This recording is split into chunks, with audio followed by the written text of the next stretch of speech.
Good afternoon and welcome.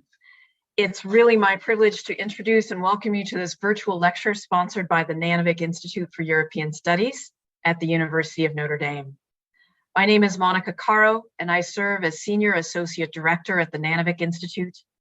The Nanovic Institute is committed to connecting Europe and Notre Dame and Europe, and particularly supporting students, both undergraduate and graduate students. And in this next hour, we will be able to make this connection to Europe through reflections from one of those supported graduate students who is in some ways a student no longer, as she successfully defended her dissertation last month, Dr. Valeria Mora-Hernández. Before coming to Notre Dame, Dr. Mora-Hernández received both her BA and MA from the Pontifical University, Catholic University of Chile. She works on the representations of violence and marginalization in early modern Spanish literature. Her dissertation, entitled Managing Violence and Identity in Early Modern Spanish Narrative, was directed by Nanovic fellow, who I believe is online with us today, Encarna Juarez Almendaros.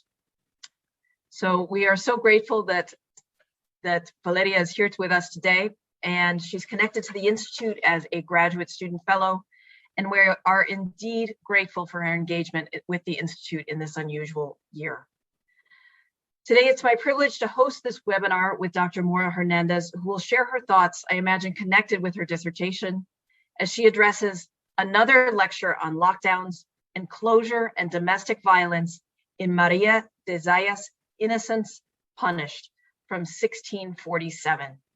Dr. Mora-Hernández will speak for about 30 to 35 minutes, following which we will have time for discussion and questions. So please feel encouraged to use the Q&A button, which should be right below you.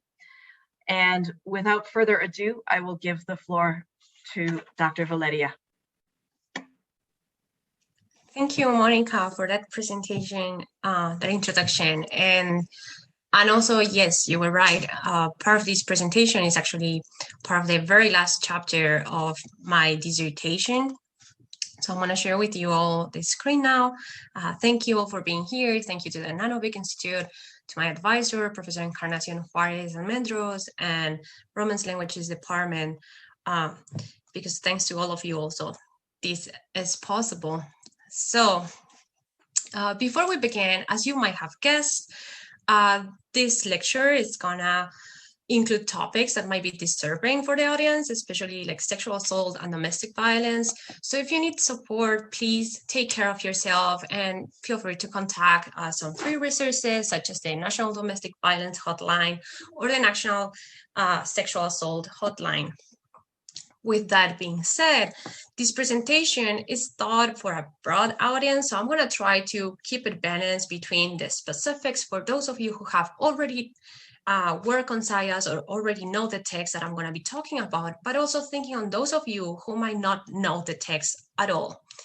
And the last thing I have to let you all know, I'm going to be using an English translation that was done by Greer and Rothers. And it's not, I'm not going to have any like Spanish quotes, so it should be okay for everyone. Feel free to send any questions later on for the Q&A, and this is how we begin. So the novel Innocence Punished is a story by María de Zayas y Sotomayor. Who was María de Zayas y Sotomayor? We know very little about her, but what we basically know and some basic tips, so we are all on the same place and time. She was born in Madrid, 1590 and 1664, 69, we are not sure. We do know, though, that she actively participated in literary academies in Madrid. She was well known by other authors of the period, and there are two works that caught my interest, particularly the novelas amorosas y ejemplares, usually translated as exemplary tales of love, published in 1637, and then the 1647 Parte Segunda del Sarao Entretenimiento Honesto, o Desengaños Amorosos, that's a short version of it, called the usually referred to tales of disenchantment. An interesting fact about the work of María Zayas is that by the 19th century, critics almost erased her from the literary canon because they considered them vulgar, especially the tales of disenchantment, which is what I'm going to be focusing on today. And after publishing these books, there are no more references or information about her life. So the tales of disenchantment have a frame story, which I'm not going to be analyzing today, but I want you to know a little bit what is it about.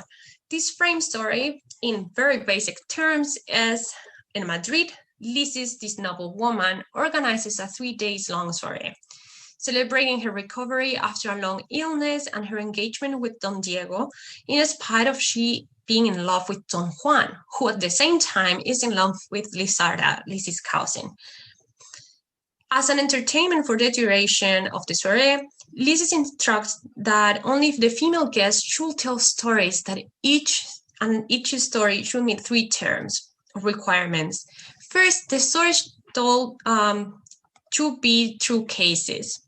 Second, they should be called tales of disillusion. And third, they should aspire to restore the reputation of women and warn about the deceptions of men. Among the stories that are told in this book, there are 10 stories or disillusions. And I'm going to focus today on the 5th tale of disillusion, also known as Innocence Punished. So, the story of the Innocence Punished goes like this, and bear with me while I go through the plot. Inés is a noble woman under 18 years old who lives with her brother, Francisco, and her cruel sister-in-law in a city near Seville. While living with Francisco, Inés lives secluded in an enclosure that ends after she marries Alonso, a gentleman of her same or even higher social status. Short time after becoming a wife, the young woman enjoys the freedom of living with her husband and often participates of social events with her partner, her friends and relatives. Attracted by Inés' beauty, a young and rich caballero called Diego begins to publicly court her. However, Inés and her husband do not realize that Diego is declaring his love to Inés because they both think he is courting another random woman around the neighborhood. Realizing that Diego's affection is not reciprocated and planning to trick him, an old woman offers her services as a go-between to Diego. To accomplish her plan, the old woman borrows a dress from Inés after arguing that her poor niece needs it for her wedding. In reality, the niece is a prostitute who was organized by the old woman, wears the dress to impersonate Inés in multiple sexual encounters with Diego.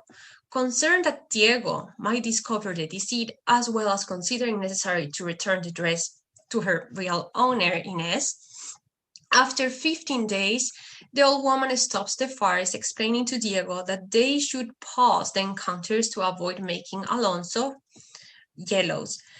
Sad but convinced that he has slept with Inés in multiple occasions, Diego confronts the woman one day at the church when he exceptionally finds her without her husband. After listening to the man's claims, Inés realizes that she has also been tricked by the old woman who borrowed her dress. The next day, Inés's husband departs to Seville. In his absence, Inés invites Diego to her house so they can talk again and clarify the situation.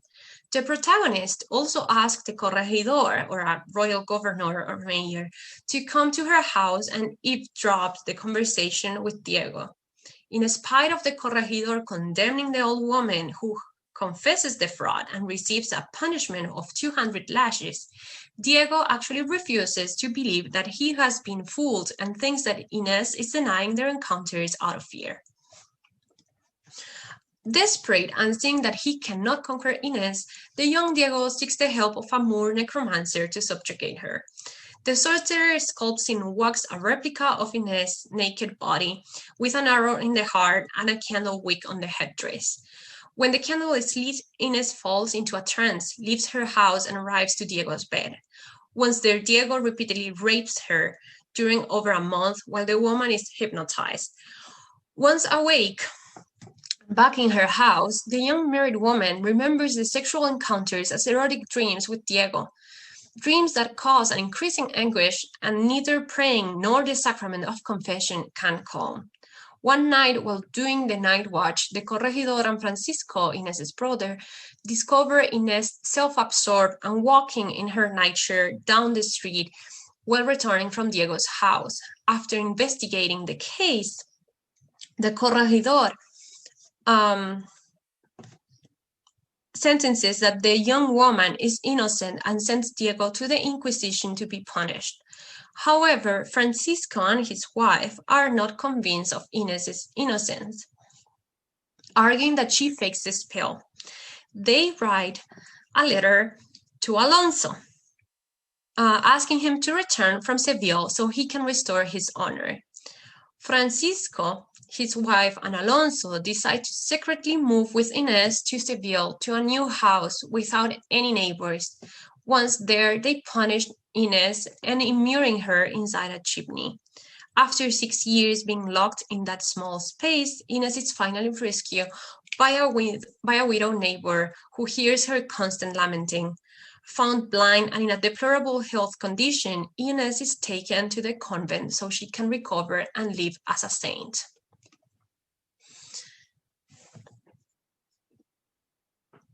So how has this text been read? For sure, the amount of violence in this story has caught everyone's attention, particularly by identifying classics Italian and hagiographic influences in the story, specifically of the punishment and the walling in of the protagonist at the very end. The symbolism of elements such as necromancy and the Moorish matter as a social, historical, and political concern. And also, it has been read the protagonist as a perfect victim, as an example of resiliency and feminine stoicism, or as a woman who tries to control her sexual drive to preserve her chastity. How am I thinking and how am I reading this novel? I think that although Inés represents the ideal of feminine virtue, her victimization exposes the shortcomings of a social-cultural system based in gender differences.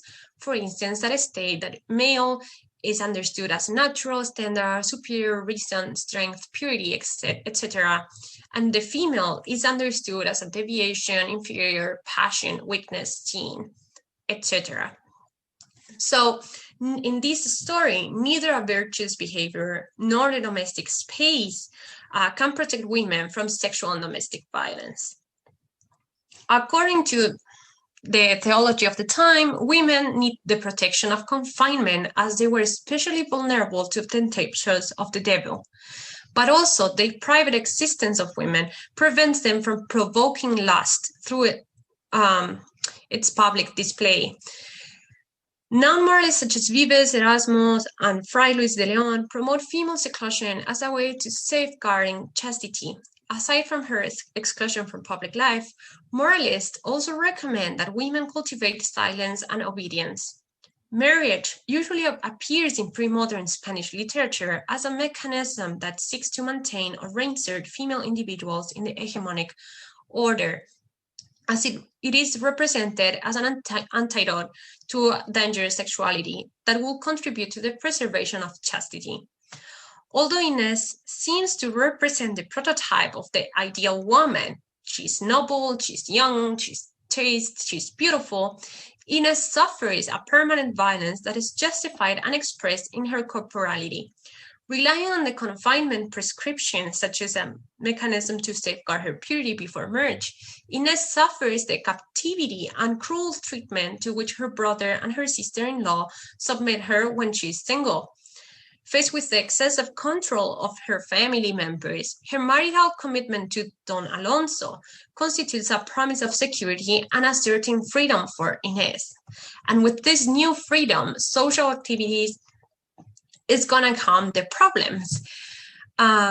So while Inés participates of different social activities in the company of her husband, relatives and friends, those who see her feel amazed by Inés's beauty. At the same time, her beauty awakens the erotic desire of the male community, thus initiating a new martyrdom. Inés will now be harassed by men who not only praise her beauty, but also try to conquer her. We can see, for instance, in this quote, how the narrator puts the emphasis on the idea of that before she was never seen, but now she's being seen by all. And by all, that also means that there are gonna be some other characters, men, who also resent not having chosen her for themselves. As the narrator explains, the beautiful body of Inez becomes a magnet that attracts misfortune and tragedy because beauty walks hand in hand with it. In that sense, the harassment that Inez suffers is represented in this story as inevitable because neither the confinement nor marriage can protect a woman. It is her own female corporality which condemns her to constantly being vulnerable of masculine violence. Although being married and staying honest and innocent prevent Inez from considering herself the object of Diego's courtship, these circumstances also leave the protagonist unprotected in the face of his advances. The protagonist's chastity challenges the social-cultural beliefs that define women as innately lustful and sinful individuals. Given that this belief also helps to establish the gender divisions between male and female, Don Diego feels the anguish of not being able to conquer the desired woman and accepts the offer of this old woman to help him. The old woman borrows one of the dresses from the young wife with the false excuse that she needs it for her poor niece's wedding. However, the dress is actually used as a disguise of Inez, in which a prostitute satisfies Diego's sexual desire. In other words, the innocent loan of the clothing increases the vulnerability of Inez inasmuch as the impersonation of her identity, invalidating her moral integrity, depriving her of any possibility of defending her honor. When being manipulated by others, clothing has a function contrary to that observed in other Spanish early modern texts, in which clothes often allow the protagonist to assert themselves. In the case of the Innocence Punished, Inez's dress condemns her through her alleged prostitution. Although it is another woman who wears it, since it is an everyday garment of Inez that metanomically matches her body, the narration suggests her cooperation in extramarital sexual encounters. Later, Don Diego will be able to enjoy the young woman's body itself without her consent. The lack of consent on the part of Inez, on the side of Inez, destabilizes the belief that female subjects are innately lustful. As Sheldrick argues, female subjects have traditionally been defined as inferior, as different, as insubstantial, as absent, as opposed to male bodies. In this sense, the incorruptibility and good judgment of Inez is a contradiction to these beliefs, insofar as she shows the absence of perfection, control, and good judgment in Diego. In other words, Inez's traits do not serve to perpetuate the control system that positions men as more perfect and rational subjects than women. The problematization of these beliefs that sustain the social order produces anguish in Diego. The male anxiety that Don Diego feels in the face of the female virtue and the impossibility of controlling Inez's body is manifested through a love sickness. As Michael Gurley explains following Bourdieu, body references and descriptions in literary works are symbolically loaded with meaning, insofar as they refer to various sociocultural aspects such as political and moral ideals. The man's obsession, Don Diego, with Inez increases to the point that he refuses to believe that he has been mocked by the old woman. After the protagonist threatens him with death if he does not stop pretending to or courting her, it happens that Don Diego spent many days in bed with a dangerous illness accompanied by such a cruel attack of melancholy that it seems his life will end. The lack of consent on the part of, although the love sickness is a traditional literary topic in early modern Spanish literature, the disease represents male anxiety in the face of losing control over female individuals. Seeing that the will of Inés does not conform to the traditional expectations of the weak woman, but on the contrary, openly contradicts the male desire, Diego feels on the verge of extermination. As a consequence, Diego has the need to subdue the woman through witchcraft as a way to save his life.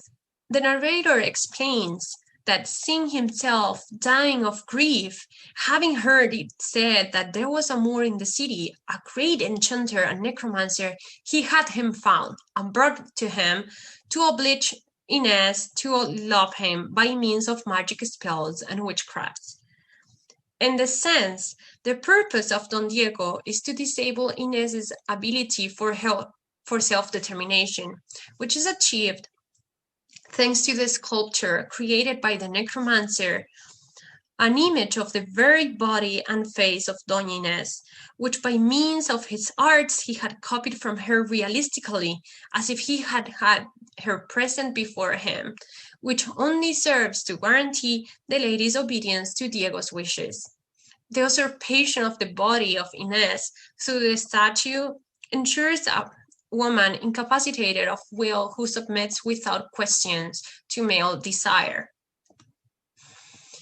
Well, the clothing and the replica of Inés made by the necromancer allowed the impersonation of her identity and the control of her body. These strategies do not completely eliminate her autonomy. In fact, despite her vulnerability, the protagonist reaffirms her will and innocence on multiple occasions. For example, the protagonist manifests her independence when she, after being questioned by Diego in the church and in the absence of Alonso, calls the corregidor and seeks justice in the face of the old woman's fires.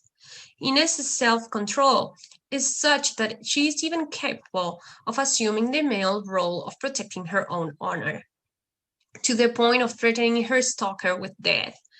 Seeing that Don Diego continues with her daring courtship, she takes precautions to protect her honor and rebukes the imprudence of the suitor, since she immediately ordered a maidservant sent to him to say that since his daring behavior had passed to the level of shamelessness, that he go with God, without walking about being scandalous nor acting insane in public, and promise him by who she was to have him killed. In addition, the text emphasizes the innocence of Inés in the repeated sexual encounters with Diego, since the narrator indicates on multiple occasions that Inés was deprived of her judgment by the force of the spell and of the candle that was burning, and in the end, forced by some diabolic spirit that governed the whole thing. Similarly, the narrator explains that Diego clearly recognizes that were the lady in possession of her senses, she would not have granted him any favors, which was the truth, and that she would sooner pass through the door of death. The fact that Diego can only access Inés's body thanks to the spell is key in this story. Without black magic, it is impossible that a virtuous woman, as the protagonist, will subject to anyone. If the repeated impersonation and rape of Inés's body constitute violent strategies used by Diego to control the protagonist, the immurement represents the extreme case of desire to isolate and destroy her. Falsely accused of adultery, in this story, it seems inconceivable to the characters that a virtuous woman can survive. While the narrator repeatedly highlights the honesty and the discretion of Inés, these characteristics are not enough to avoid her misfortune if the men are not capable of self-control. Furthermore, the will and virtue of Inés reveals the male incompetence to follow the norms of Christian perfection.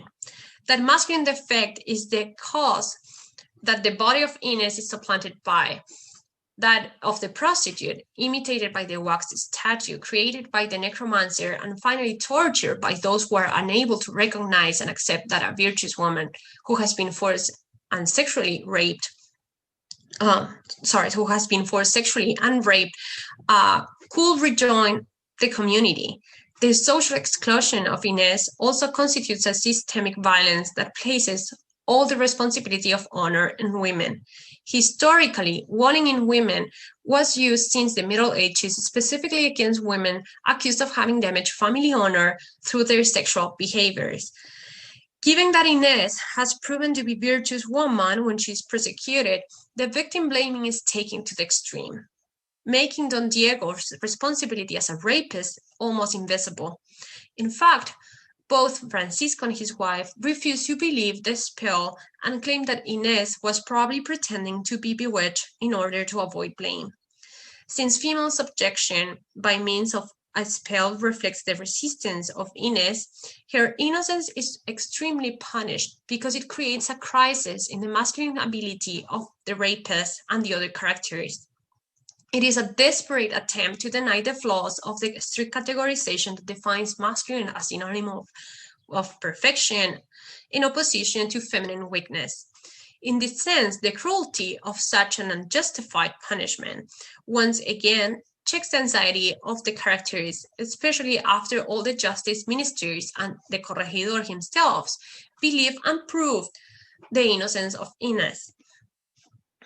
The purpose of walling her up is to deny the woman's body almost to the extreme of its disintegration, because the beauty and feminine corporality are perceived as the causes of Diego's violence. After moving to Seville with the aim of not being socially stigmatized, Don Francisco, his wife, and Don Alonso lock Inés in the fireplace in the most secluded room of the house. This is how the place is described, leaving her no more space than that sufficient to stand up in, because if she wanted to sit down, she could not, except as the common people say, squatting. And they walled it up, leaving her only a very small window as big as half a sheet of paper, through which she could breathe, and they could give her miserable food, so that she might not die quickly, unmoved by her tears or protest. Doña Inés spent 6 years here, and during what one can imagine, since I have described the manner in which she was, and that the squalor and filth that her body exuded served as her bed and estrado for her feet. Without ever seeing the light throughout all of those years, not reclining her sorrowful body, away and removed from people, tyrannically denied the divine sacraments and kept from hearing Mass. The description of the punishment focuses on the impossibility of the daily functions of a human body, such as sitting and reclining.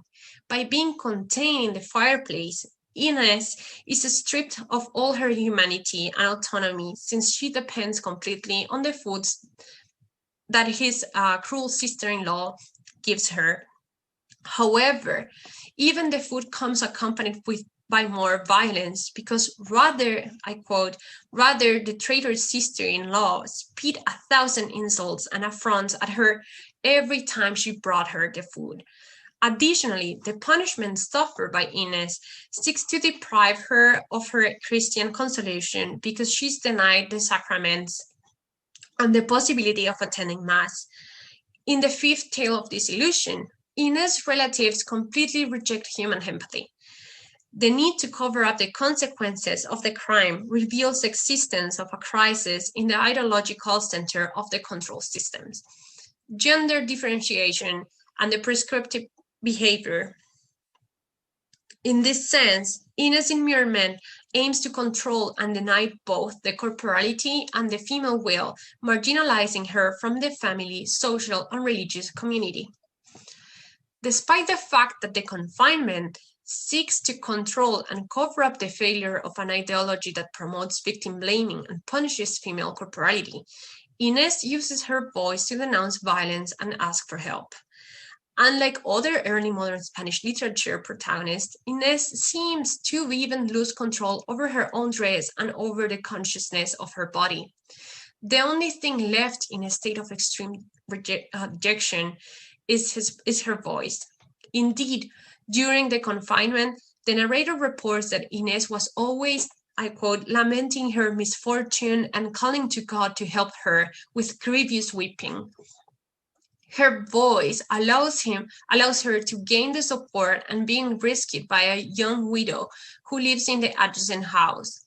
After 6 years without being able to leave or change position, receiving minimal food and lamenting living among her own filth, Inez appears before the others as an almost disintegrated body, as a simulacrum of death, will say Drinkwater, in which her bones are almost visible, the face is marked by the path of tears, the dress transformed into ashes, the legs with the thighs eaten away by rottenness and worms, as well as blind. The description of this space and the deplorable state of Inez evokes Teresa de Avila's vision of hell, who remembers this vision 6 years after it occurred. The nun describes the place as a closed and suffocating space where the ground seemed to be full of water, which looked like filthy, evil-smelling mud, and in it were many wicked-looking reptiles, a hollow place scooped out of a wall like a cupboard, and it was here that I found myself in close confinement, says the nun. As it happens, inside the chimney where Inez is locked up, Teresa de Avila also finds herself in a space in which it was, I quote, impossible to sit or lie, for there was no room to do so. The similarities between the punishment of Inez and the representation of hell described by Teresa de Jesus show that the penalty imposed on the Zayas protagonist is completely disproportionate. In that sense, the desire to control and preserve the definition of what a woman is leads to a punishment that leads to her almost destruction. If Inez keeps her voice to complain and redeem herself in the hell of her confinement, she nevertheless loses her side. After being rescued by the widow and her mistress, Inez heals thanks to her care, and although her blindness remains, it remains hidden under the recovered beauty that diverts attention from the effects of violence. The narrator emphasizes that since her eyes are as bright and lovely as before, one cannot tell that she cannot see. Rodriguez Mancilla explains that in pre-modern Spain, it was believed that loss of vision is also caused by excessive crying, which is why Inez's blindness is a result of the sadism of her torturers. Blindness also evokes the guilt of the victim, because if sight is the traditional sense through which romantic passions are unleashed, it is Inez who loses her vision despite of the fact that it was Don Diego who wanted her and not the other way around. Although she regains her health, her lack of sight constitutes a permanent mark that recalls the traumatic experience suffered. In fact, after explaining that Inez is blind despite having her beauty restored, the narrator mentions that the protagonist is going to the convent with 2 serving women to attend to her care. Blind, dependent on her maids, and in the convent, and living the life of a saint, the corporality of Inez is reduced to a religious version of control. The permanent anguish and infernal state of Inez before and during her marriage contrast strongly with the image of holiness after her recovery, as well as with the space of the convent. In this story, the domestic space is transformed into a violent environment that reveals the failure of the promise of security that marriage offers. Drinkwater argues that Inez is not, as María de Zayas' novel story has traditionally been read, a victim, but a survivor of the patriarchal system. In her arguments, Drinkwater emphasizes that the departure to the convent constitutes proof that, in addition to stoically enduring torture, the protagonist has the possibilities to, I quote, survive despite her circumstances, to rebuild from nothing and come back to life, end of quote. However, unlike other Zayas protagonists, such as Isabel in the first Tale of Disillusion, Inez does not go to the convent out of her own will. She was put there after her brother, sister-in-law, and her husband are sentenced to death of penalty. That is, in the case of the Innocence Punished, the convent is not an alternative to ideological models of what a woman should be. In that sense, the departure to the convent adds to the protagonist to the silence and marginalizes her from the social scene because her body is stained with disgrace, which is reflected in the public shame and in the physical marks of the unjustified punishment that causes her loss of vision. Therefore, in the context of this story, the convent operates as a space of containment for those male subjects who have destabilized the patriarchal hegemonic norm. Although in the fifth tale of disillusion, the confinement in the convent does not arise from a voluntary desire, as in other texts, it does function as an alternative order within the patriarchal system that can protect women from the excess of male subjects. In the Innocence Punished, violence and marriage converge as a result of tensions in the codes of gender differentiation. Inez's story reveals that compliance with the requirements of female behavior within the marriage institution does not guarantee any type of security. As evidenced by the multiple impersonations and abuses suffered by Inez, women are vulnerable to systemic violence that is justified in their mere corporality and for which there is no escape. Although the set of sociocultural beliefs assure that the practice of chastity and marriage can protect a woman, the ease with which Inez's body is supplanted and dominated demonstrates the full control that patriarchal society exercises over female corporality. In addition, being the victim of different aggressors, both known and unknown, and in both public and domestic spaces, the fifth tale of disillusion emphasizes the omnipresent threat that threatens the protagonist of this and other stories. Inez's experience shows that under male control, the domestic space can also be misrepresented as unjustified punishment. In the end, the disappointment suffered by Inez illuminates that the ideals of conduct that society presents to female individuals are not a guarantee to protect their integrity or escape gender violence.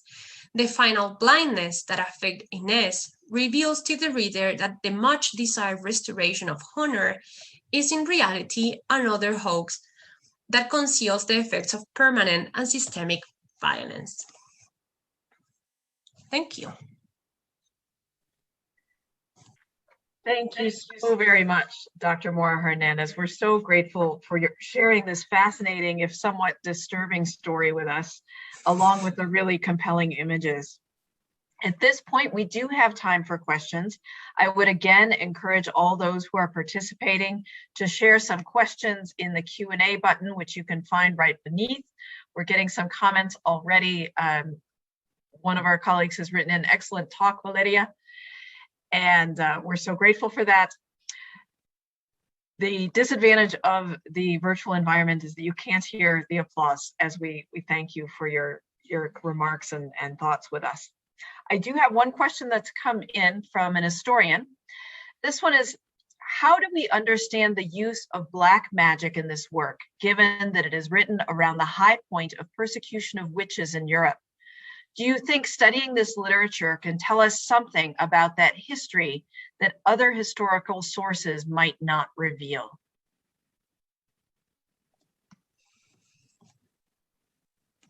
I am not a historian, first, and I am not an expert in magic. I know there are studies about the interpretations of magic in this, and there is actually like a whole dissertation about the uses of magic, particularly in the case of this story. It has been studied from the point of view of voodoo practices because of the statue. So the honest question is like, I don't know.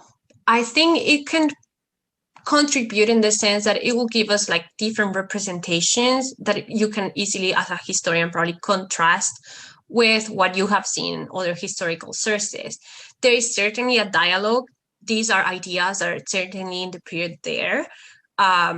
So my answer to that would be like, I will encourage you to actually do that part and contrast them. I'll be happy to share bibliography if you want me to. Feel free to email me. And for sure, I can help with that.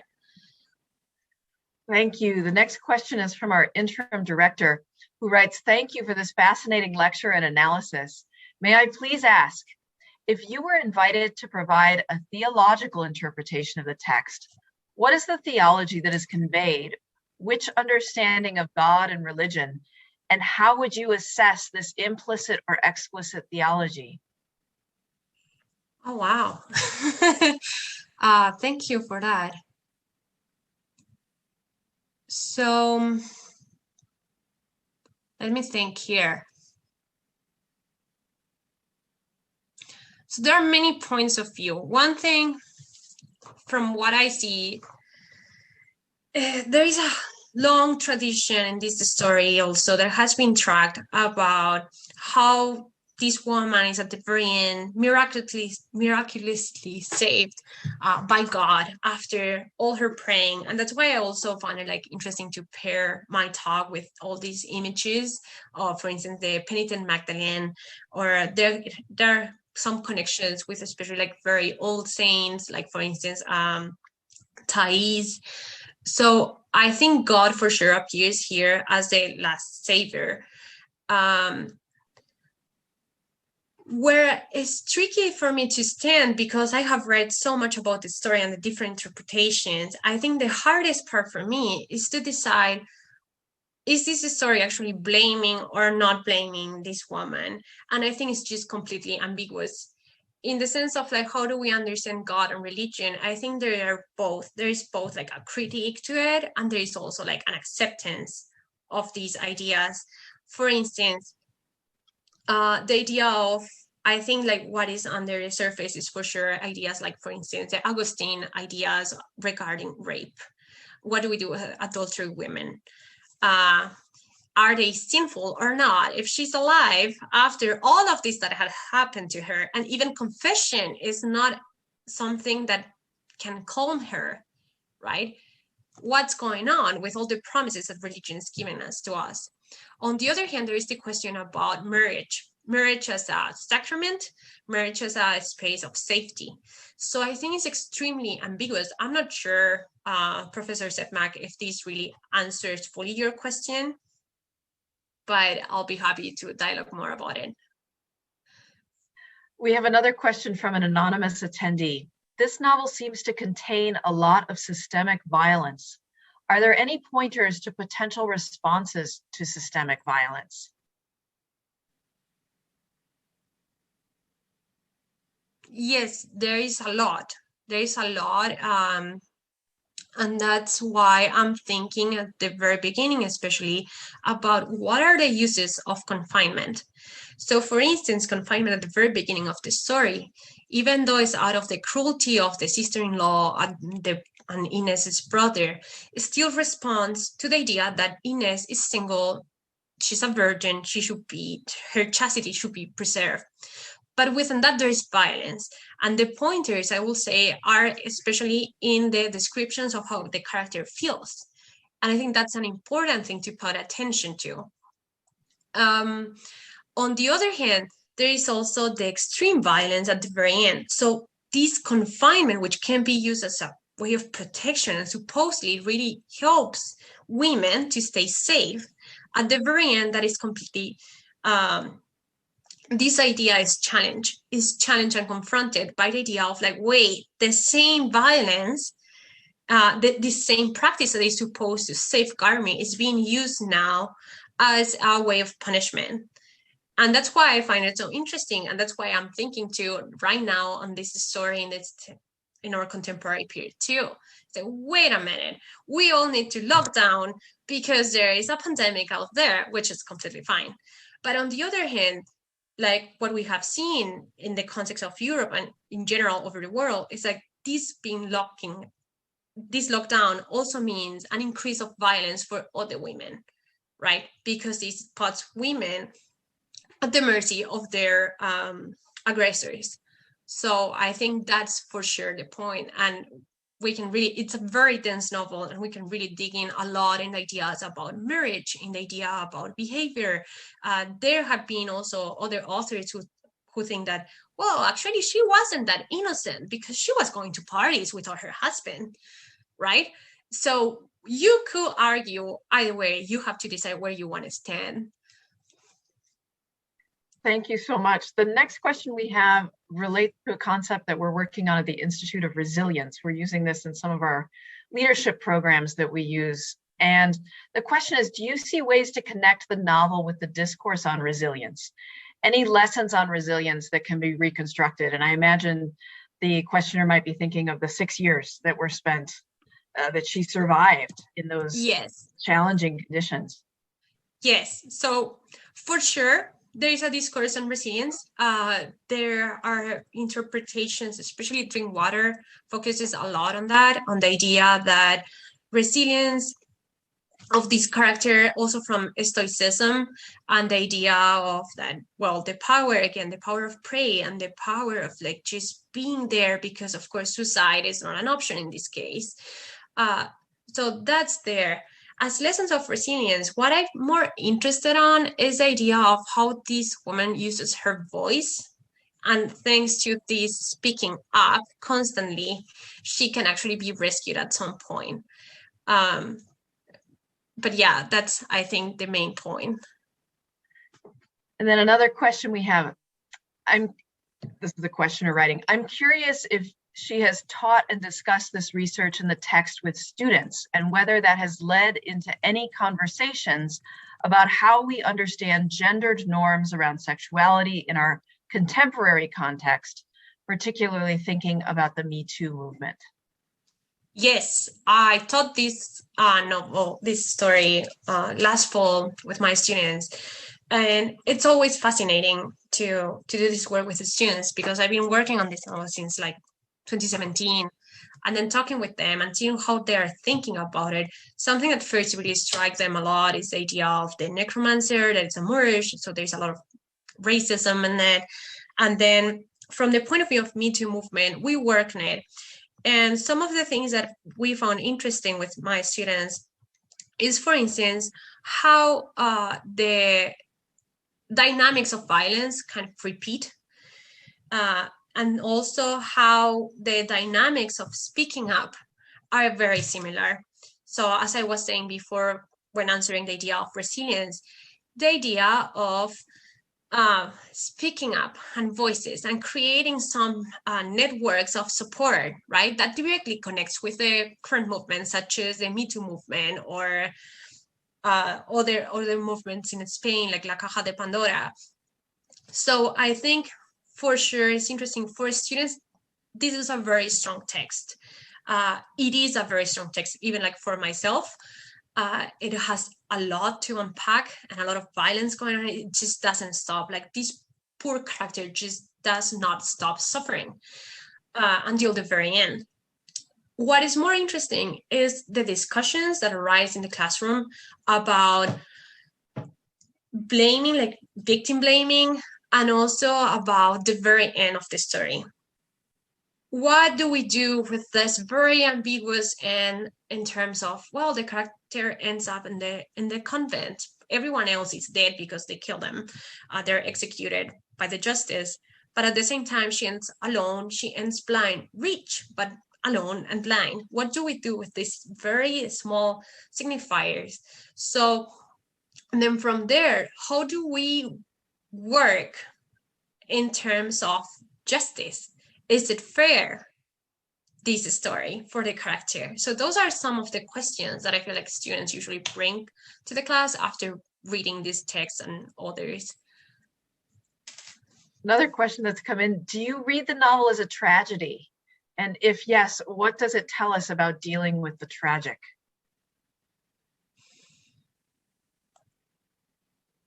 I don't know. I never thought about it, if I read it as a tragedy or dealing with the tragic. I always say I like to read these stories more than that as the discourses of victims and survivors of violence, in the sense of the tragedy and willing with the tragic. Honestly, I don't know. I think it is very tragic, and for sure I don't read it as a story with a happy ending at the end. That for sure. On the other hand, and connecting with your idea, with your question about theology, this question, I think, is very interesting from that point of view, in the sense of like, well, if this is a tragedy, then how can we explain God saving the character? So I'm just gonna send back that question. That's a good question. And then I have another question that's come in from an anonymous attendee. How often have you read the novel, and when did you read it for the first time? And how has your relationship with the text changed over the course of time? Which I'm curious about too, your first encounter with the text and this old text, which has so many modern ideas that we can bring to it as well. So I will lie if I know when I don't think I know when I first read it. I probably read it at some point in college. I know I read it again late 2016, middle of 2017. And that's when I started like mostly working also on my dissertation research and really diving into Zayas stories. So that said, I think my relationship with Zayas overall, it was pretty life changer. Second, I read it in a moment in which, as we were discussing, Me Too movement was like, or the hashtag Me Too, the hashtag Me Too was really everywhere on the news. At the same time, this story was particularly meaningful for me because it was happening at the same time that there was a verdict. We were waiting for a verdict in Chile about a horrible case of domestic violence in which a woman was actually left blind by her aggressor. So I found fascinating all these connections and horrifying at the same time. My major relationship, how it has changed my relationship with this text is that depending on the day and my mood and everything is how I'm going to react. Sometimes I don't want to read it anymore. Other times it's like, oh my God, this is really cool. And there are so many things that are useful here. And on the other hand, there is also where do I stand in terms of, is this character guilty or not? What is this novel really doing with these characters? Is it really condemning them? Is it actually trying to speak up and show us how violence works? Where does the author or the narrator aligns within the same characters?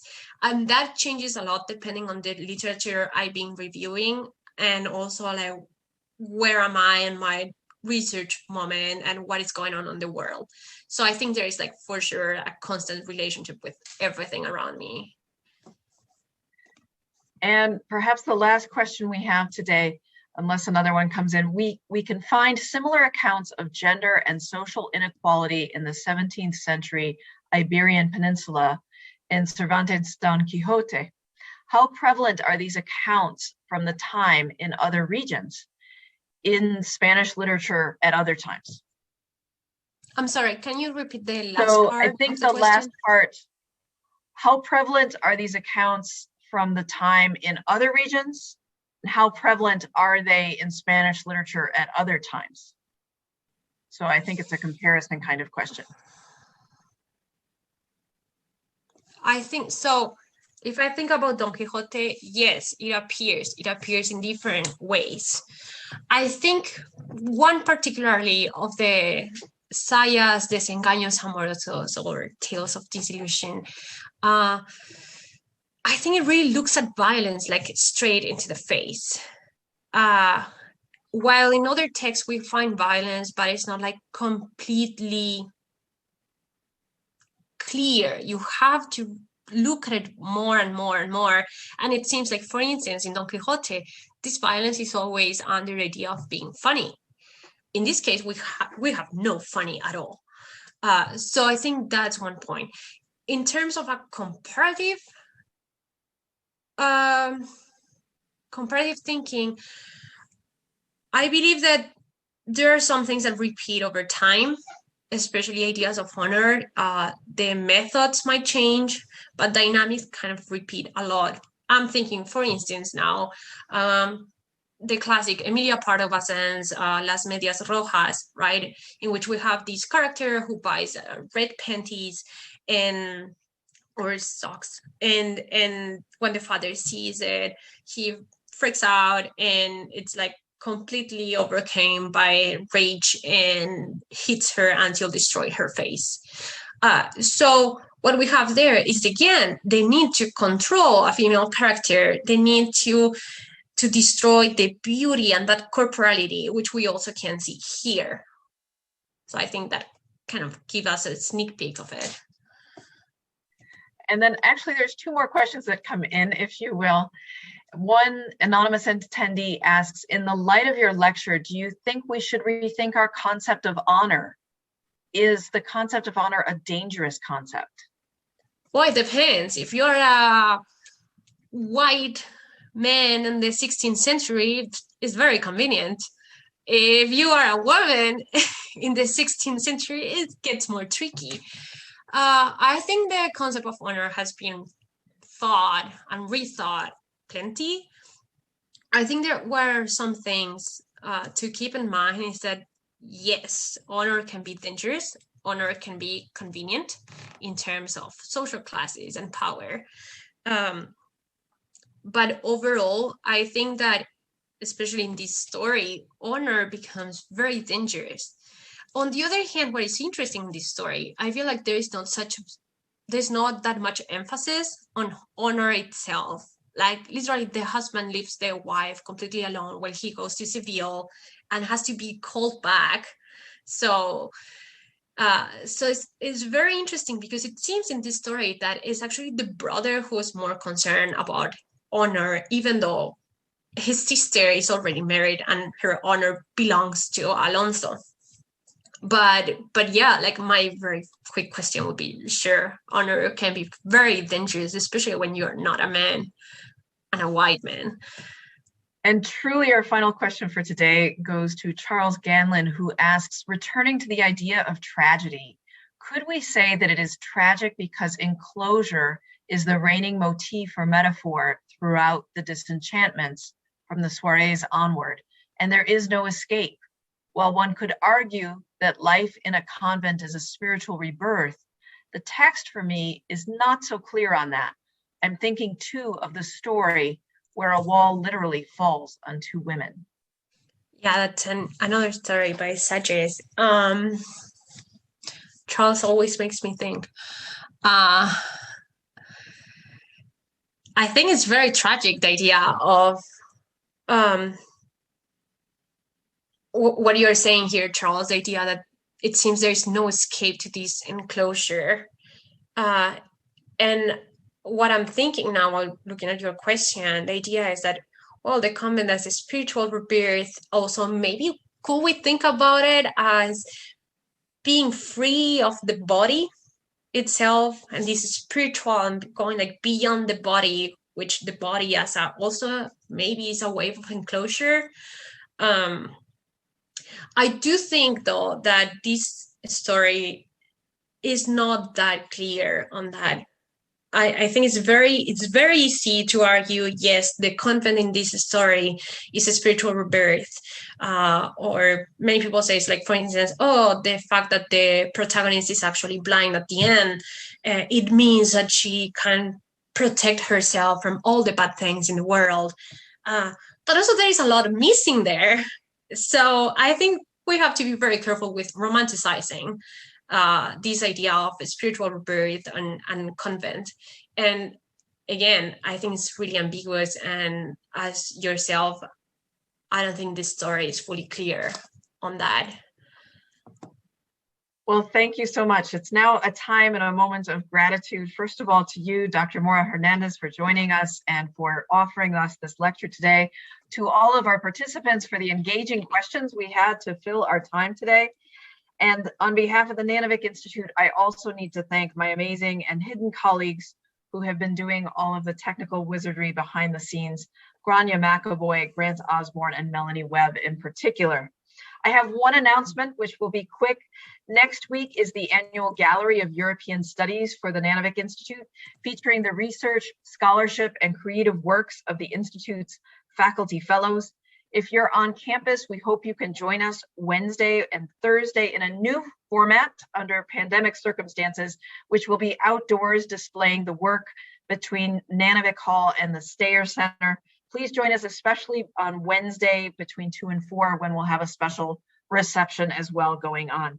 That will be also available digitally on our website at nanovic.nd.edu. So thank you all so much.